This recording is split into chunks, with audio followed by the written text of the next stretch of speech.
YTN 정치기획 시리즈 당당당 총선편. 오늘은 더불어민주당 3선인 김현미 국토교통부 장관의 불출마로 무주 공산이 된 지역이죠. 일산의 한 축 고양정을 찾아갑니다. 장관까지 배출하고도 수도권 집값 상승의 바람에서 철저히 외면당했다는 지역 홀대 논란이 최대 이슈지만 또 다른 변수도 있습니다. 우철희 기자입니다. 아름답게 펼쳐진 호수공원과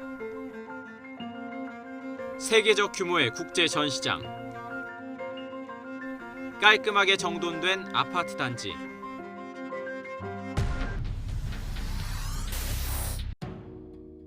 가시밭길 같은 출퇴근과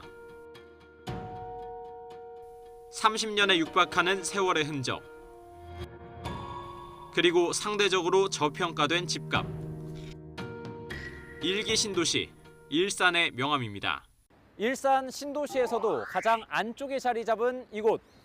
고양정의 요즘 최대 화두는 바로 부동산입니다. 여기를 봐도 또 저기를 봐도 온통 아파트들이 빽빽하게 들어서 있는데요.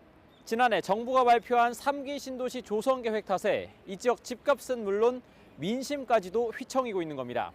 대규모 아파트 단지가 일산보다 훨씬 서울 가까이 지어지기 때문인데 얘기를 꺼내기가 무섭게 격한 반응이 쏟아집니다. 약간 떨어지고 두 번째로 더 중요한 건 기대 심리가 없어진 거죠. 나부터도 그러면 이왕 사는 거 저쪽 가 해야 되지 않겠는가 이런 생각하잖아요, 다들요. 특히 초기부터 털을 잡은 주민들의 화살은 김현미 국토교통부 장관을 향할 수밖에 없습니다.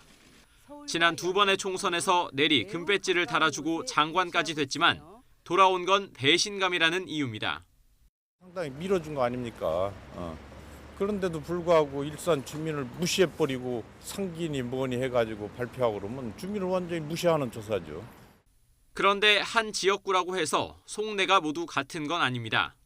오래된 아파트 단지 바로 옆, 조금 과장해서 길 하나 건너면 이렇게 대규모 신축 단지인 킨텍스 지구가 들어서 있습니다. 이곳 주민들은 입주 뒤 처음으로 이번에 고양정 국회의원을 내 손으로 찍게 되는데요. 서울 강남을 20분 정도면 주파하는 GTX A 노선 착공으로 호재를 누리고 있는 만큼 기존 아파트 주민들과 이번 선거를 바라보는 시각에도 차이가 감지됩니다. 3기 신도시 발표가 선생님의 어떤 이 4월 총선 한 표에 영향이 좀 있었나요? 없습니다.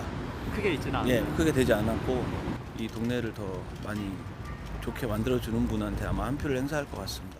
부동산 이슈로 묶이고 또 나뉘는 지역이지만 오랫동안 유지해온 이곳만의 특징도 있습니다. 경기도는 물론 전국 평균보다 매번 투표율이 높았는데 그만큼 정치에 대한 관심이 많다는 반증입니다. 노년층이 많아졌다고 느끼는데 예전에는 좀 이렇게 젊은 분들이 이렇게 학력은 고학력인데 이제 좀 뭔가 변화를 꾀하는 그런 분들이 많았었어서 그렇다고 생각해요. 또 중요한 게 바로 여성 파워입니다.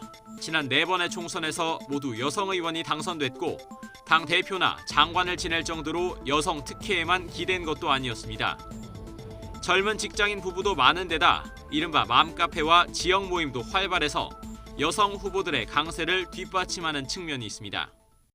여기는 애 키우는 엄마들이 많다 보니까 아무래도 정치적인 관심이 좀 더 많을 것 같고 교육적인 면이나 아이 안전 면을 좀 이야기를 많이 하는 편이 있습니다. 지난 두 번의 대선 또 총선에서 모두 민주당의 지지세가 강했던 곳. 하지만 이번엔 그 어느 때보다 부동산 이슈를 두고 정권 책임론이 제기되는 곳.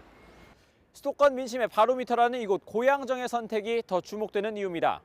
YTN 우철입니다.